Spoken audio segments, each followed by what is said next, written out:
Brown, Westbrook, running back.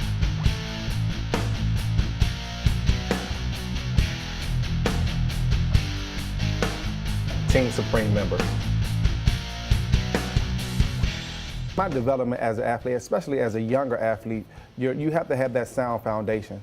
And weightlifting gives you that sound foundation earlier on in your career. You have to start somewhere, and you have to have a certain amount of functional strength to play in the NFL, or to play football, period. You have to have that type of functional strength. And that weight room gives you that foundation. And I've started early on in middle school of lifting weights and continued through high school and college and on into the NFL. And now you're just trying to continue to keep that strength as well as improve on it. So if you find out one season you're kind of weak in your punch and you're not punching and getting defenders off you enough and effectively enough, you want to increase your bench. You want to increase your tricep. You want to increase things that allow you to get guys off of you. And so every year you tweak things a little bit more, and you try to get better every single year. And the only way you can do that is in the weight room. To make yourself be able to play in the first quarter as well as be ready for the fourth, you have to practice and work out every single day like it's a football game. So you know there's going to be 70 plays in the football game. You have to do almost 70 reps every single day when you work out. And so every chance you get,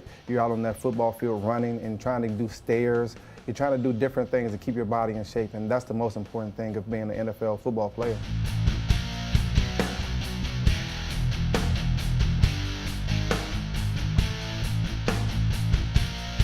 I think as a running back in the NFL, you definitely have to focus on a couple groups of muscles. First and foremost is your legs.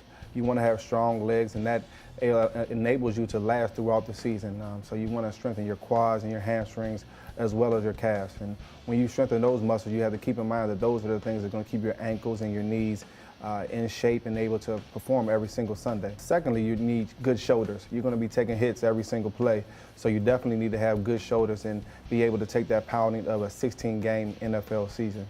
Having that strong core is very important. Your core basically stabilizes your whole body, your upper body and your lower body, and so you want to strengthen your core.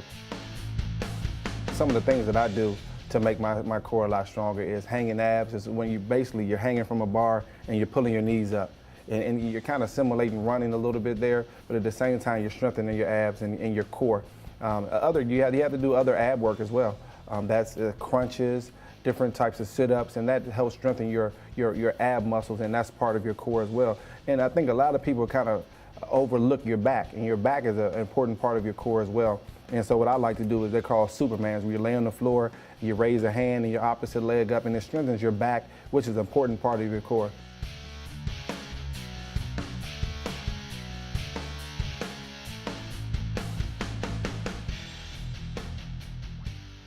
Lastly, your chest is important. You have to be able to block as well as push people off you and do different things. And so you need strong chest muscles to enable yourself to be able to do that. For the most part in the off season, I try to strengthen my muscles. I want to make them as big as I can, so during the season I could scale back my workout just a little bit. So in the off season I'll go as hard as I can. I want to lift as much weight as I can and do as many reps as I can. I just want to get a lot stronger, and so that during the season sometimes your muscles get a little weaker, but in the off season you want to do the maximum amount of weight possible, and that's really what I try to do. And so that's going into the gym every single day and putting a lot of weight on the bar.